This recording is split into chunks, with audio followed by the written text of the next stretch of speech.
नमस्कार, स्वागत है आपका न्यूज बाइस्कोप में। मैं हूं आसिया। तो लगातार हम अलग अलग सीटों पर चर्चा करते आ रहे हैं। आज भी कुछ सीटों पर चर्चा करेंगे और वहां के मुकाबले को जानेंगे। ये जानेंगे कि वहां किसमें कितना है दम और सीट का मिजाज और नेचर क्या रहा है। तो संताल और कोयलांचल की सीटें बची हैं और एक एक कर तमाम सीटों पर हम चर्चा भी कर रहे हैं। तो आज बात करेंगे, पहले लेते हैं संताल की सीट, राजमहल को सीट। राजमहल की सीट कितनी खास है, क्या इसका इतिहास रहा है, क्या यहाँ फिर से कमल खिलेगा या फिर एमटी राजा यहाँ पर जनता को अपने पक्ष में कर पाएंगे। किस तरह का चुनावी मुकाबला है वो समझने की हम कोशिश करेंगे, लेकिन उससे पहले इस सीट का नेचर क्या रहा है। हमारे साथ वरिष्ठ सहयोगी राकेश रंजन जुड़े हुए हैं, सीधे रुख करते हैं उनका। रंजन जी, राजमहल की सीट का मिजाज क्या रहा है? संताल में कोशिश लगातार होती है बीजेपी की कि वो सेंधमारी करे, तो राजमहल उस हिसाब से बीजेपी के लिए कितनी मुफीद सीट है? उस लिहाज से बीजेपी के लिए ये फेवरेबल सीट है। हालांकि यहाँ पर मुकाबला जो होता है वो पहले बीजेपी और कांग्रेस के बीच में हुआ करता था, लेकिन अब कांग्रेस की जगह जो है वो जेएमएम ने ले ली है। लेकिन ये बात भी है कि राजमहल में जेएमएम अभी तक अपना खाता नहीं खोल सका है और इस बार उसकी कोशिश है कि वो जो खाता नहीं खोल सका है उसे खोले, इसलिए भी क्योंकि इस बार लोकसभा में उसे राजमहल से लीड मिली है 3,500 वोटों की, तो उसकी उम्मीदें बढ़ी हैं।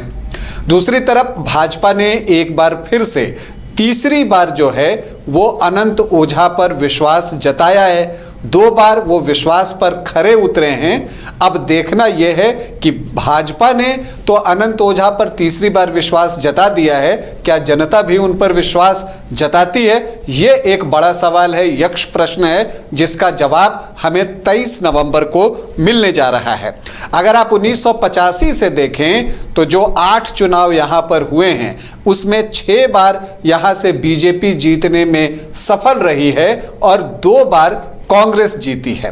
तो जब आप ये आंकड़ा देखते हैं कि 6 बार बीजेपी और 2 बार कांग्रेस, तो लगता है कि ये बीजेपी के स्ट्रांग होल्ड वाली सीट है। लेकिन सच ये है कि इस सीट पर मुकाबला हमेशा कांटे का होता रहा है और उस कांटे के मुकाबले में बीजेपी जीतते रही है। 6 बार वो अब तक जीत चुकी है।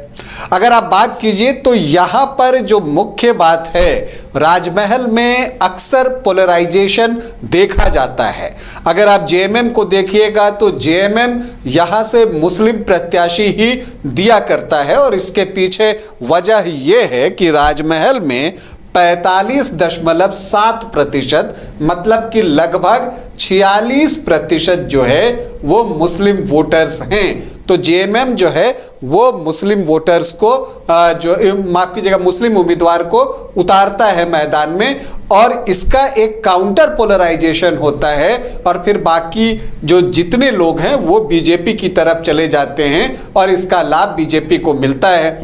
कई बार यहाँ मुकाबला ट्रायंगुलर हो जाता है तो उसका लाभ भी बीजेपी को मिलता है, क्योंकि अगर कांग्रेस जब तक ट्रायंगुलर बनाता था तब बीजेपी को फायदा, फिर अगर कोई और प्रत्याशी बना दे तब भी बीजेपी को फायदा। लेकिन अगर आप एक बार ये चीज देखिए कि जब दोनों जो है आमने सामने हुए, कब हुए, तो ये मैं देख रहा हूं कि 2014 में मोहम्मद ताजुद्दीन मतलब एमटी राजा और सामने थे अनंत ओझा, और उस समय जो त्रिकोण बनाया वो बनाया बजरंगी प्रसाद यादव ने।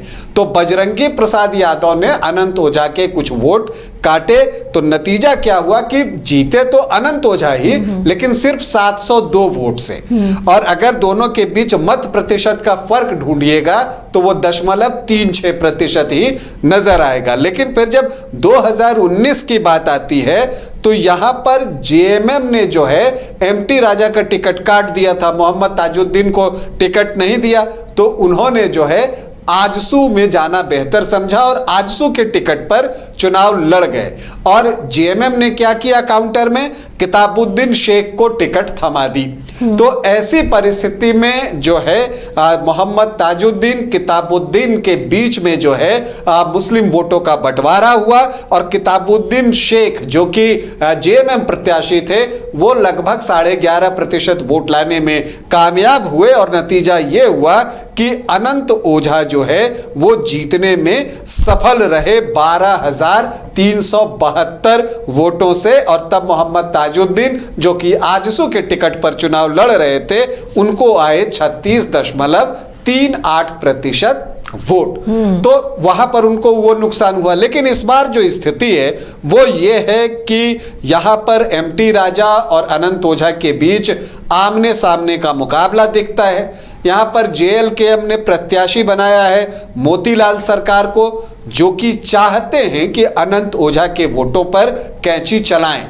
इसके अलावा अगर आप देखिए तो यहां पर सुनील यादव निर्दलीय चुनाव लड़ रहे हैं और वो जिप उपाध्यक्ष रहे हैं, तो उनकी भी कोशिश है कि जो यादव वोट है उसमें सेंधमारी जो है वो की जाए। लेकिन इन सब के बीच आप देखिएगा कि जो 14 प्रत्याशी राजमहल में हैं उनमें से 5 मुस्लिम प्रत्याशी हैं। एक तो खुद एमटी राजा मोहम्मद ताजुद्दीन हो गए, इसके अलावा सपा से मोहम्मद शहादत हुसैन मैदान में हैं, और फिर निर्दलीय मोहम्मद असलम, नईम शेख और सद्दाम हुसैन भी जो है चुनावी मैदान में उतर गए हैं। इसके अलावा अधीर मंडल भी चुनावी मैदान में है और वो भी जो वोट लाएंगे वो अनंत ओझा को नुकसान पहुंचाएगा। तो दोनों ही तरफ के वोट कटने के उपाय जो हैं यहाँ पर हैं और लोग लगे हुए हैं कि हाँ, कोई चाहता है अनंत ओझा के वोट काट लें, कोई चाहता है कि मोहम्मद ताजुद्दीन के वोट वो काट लें। लेकिन मुकाबला आप मान कर चलिए कि ये धीरे धीरे जो है पोलराइज्ड होगा, आमने सामने की लड़ाई होगी। जो नाराजगी अनंत ओझा से कुछ जातियों की है, शायद मुझे लगता है कि चुनाव आते आते तक जो है वो दूर हो जाएगी और फिर ये पोलराइजेशन वाला मामला ही आपको दिखेगा।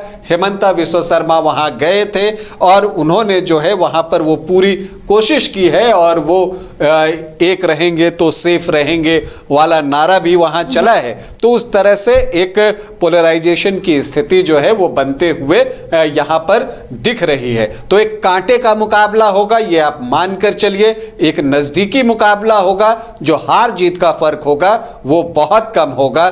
तो ऐसे में किसी भी प्रकार की भविष्यवाणी करने से बचना चाहिए। एक बराबरी का मुकाबला, एक कांटे का मुकाबला राजमहल में। चलिए, तो यहाँ कांटे का मुकाबला है, लेकिन एक दूसरे को यानी दोनों के वोट बैंक को काटने के लिए भी कई कैंडिडेट हैं। अब कितना उसका असर पड़ता है, लेकिन राजमहल का इतिहास क्या कहता है? क्या यहाँ पर जो गठबंधन है, जो समीकरण है, वो किसी को फेवर करते हुए दिखते हैं रंजन जी? देखिए, अगर आप देखें तो जैसा मैंने आपको बताया कि अगर आप देखिए कि लगभग 46% अगर मुस्लिम वोटर्स हैं तो ये बताने की जरूरत नहीं कि समीकरण किसको फेवर करता है। और उस लिहाज से देखिए तो बीजेपी को यहाँ इतनी बार जीतना ही आश्चर्य की बात है कि वो 6 बार यहाँ से जीतने में कामयाब रही है। तो ये चीज भी बता रहा है, समीकरण तो बता ही रहा है, लेकिन ये सीट ये भी बता रहा है कि यहाँ समीकरण धरे के धरे रह जाते हैं और यहां पर पोलराइजेशन होता है। और यही वजह है कि यहां पर बीजेपी को इतनी बार जो है वो सफलता मिली है। टी राजा अब जेएमएम से चुनावी मैदान में है, तो क्या इसका फायदा मुस्लिम और आदिवासी समीकरण मिलाकर होता हुआ दिख रहा है? या बिल्कुल ये पड़ेगा, इसमें दो मत नहीं है। लेकिन आप वही जब 2014 में जाइएगा तो आप देखिएगा कि एमटी राजा तब भी जेएमएम से थे और बजरंगी यादव भी थे, जो कि यहां पर आपको अनंत ओझा के वोट काट रहे थे। बावजूद इसके अनंत ओझा जीत गए, लेकिन वो फाइट क्या हो गई, बहुत टाइट फाइट हो गई, सिर्फ 702 वोटों की जीत मिली। तो स्थिति मुझे लगता है कि इस बार कुछ वैसी ही होने वाली है और बहुत क्लोज फाइट जो है वो राजमहल में होने वाली है। चलिए, तो राजमहल की फाइट बहुत दिलचस्प होगी और नजरें टिकी रहेंगी कि 20 को जनता किस पर मुहर लगाती है और 23 को नतीजे क्या निकलते हैं।